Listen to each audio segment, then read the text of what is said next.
KMR. Welcome back to the channel that's got the braps. We got 4 braps right here. 1, 2, 3, 4. Building my personal dream car. Figured it was time to give some updates. This particular chassis is kind of a lucky FD3S chassis. It's been fortunate enough to have been a Japanese Toge car. Then it made its way to Canada, where it got to be a show car. And now it's becoming a professional drift car, Formula Drift car. What a lucky chassis to be.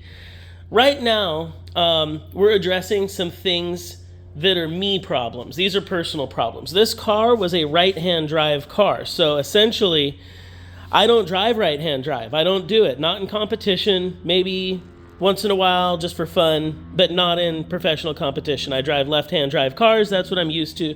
That's what this car's got to be. Now, I've never done a right-hand drive to left-hand drive or left-hand drive to right-hand drive swap, but I've seen them done before, so I figured, why not? Go ahead and let's do this. The first thing we did was, if you notice, I actually patched up a lot of the bigger holes that existed for the steering column, brake master, and clutch.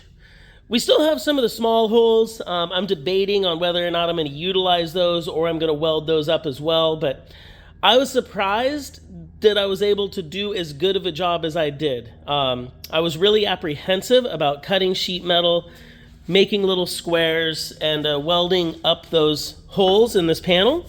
But it actually wasn't that bad.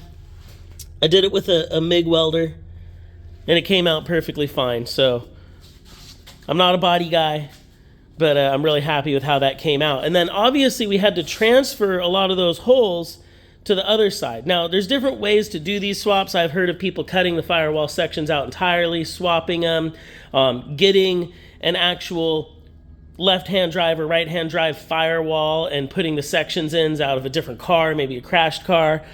But these cars are so rare, I didn't have that luxury at this point. And I noticed that the firewalls had all of the indentations for the components on both sides, so they were almost mirror images. They just lacked the holes. So we were able to transfer over our gas pedal studs right here. We were able to transfer over our brake booster, the 4 holes plus the center hole, and we got our clutch setup mounted and our steering column hole made.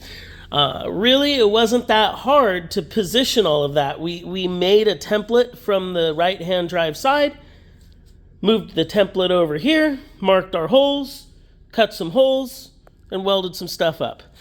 When it came to the actual subframe, though, we weren't sure if we were going to need a different subframe, and I found it very interesting that, as far as I could tell, we were actually able to just grab a left-hand drive steering rack, stick it up in there, and basically the subframes seemed universal, meaning the subframe didn't seem to care whether the car is right-hand drive or left-hand drive. Now, anybody else wants to jump in here and tell me where I'm wrong, I'm happy to know it.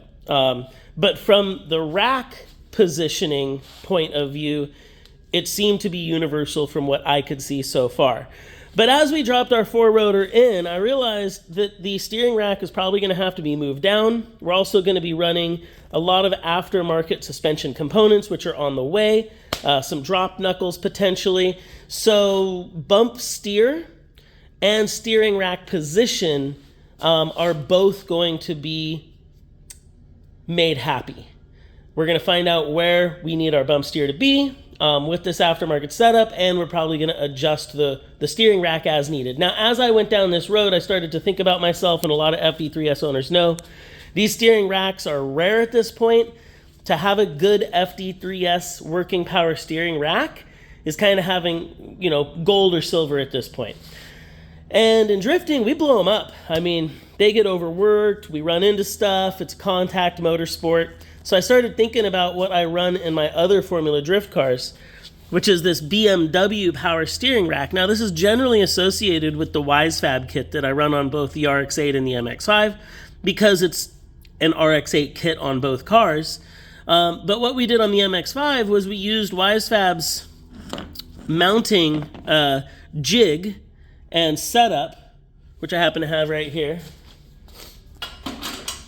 They got this cool mounting jig, and that helps you mount the BMW power steering rack in an RX-8 subframe. And they've got these kits available.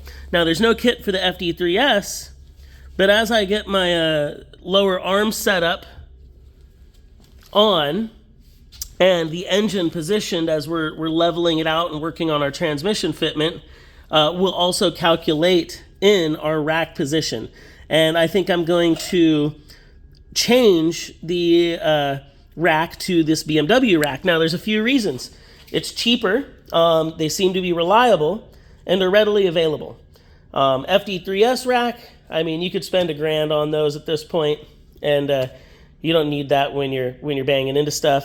BMW rack, $200, $300, rebuilt, ready to go. They work great, and we've used them before. So, regardless of steering feel and consistency between cars, sometimes I like to have my cars share the same parts. That way, it's a little easier. Redundancy when it comes to parts replacement. And also, we're always looking for ways to eliminate hard-to-find parts. So I'd love to hear everybody's opinion on not only the right-hand drive to left-hand drive conversion, which is not the normal way we do it here in the US. Most people want that coolness of having a right-hand drive car. And what people think about my BMW rack idea. So closer and closer day by day. Kind of got the OEM steering column mocked up and the pedals. We're going to continue to work on that. And you can see we've stripped our frame rails down. So we've got a lot more work to do. And we'll catch up on all of that in another video, because I really just wanted to talk about the fact that so far it looks like we've successfully converted right-hand drive to left-hand drive. It's looking pretty good. I'm proud of that. I did firewall work. I've never even done that. It's not even my thing to do. So I'm happy with that. All right, that's a wrap. I got to get back to work. Rotary engine porting, building, fun stuff. I appreciate everybody who watches the channel, subscribes, hit the like, hit the follow, and I will continue to not only talk about our cool builds, but all kinds of rotary stuff that comes through and what we do out at the track, because we're just trying to have fun with triangles. It's all about the Dorito. We got spicy ones. We like to brap them up. That's a brap. I'm out of here.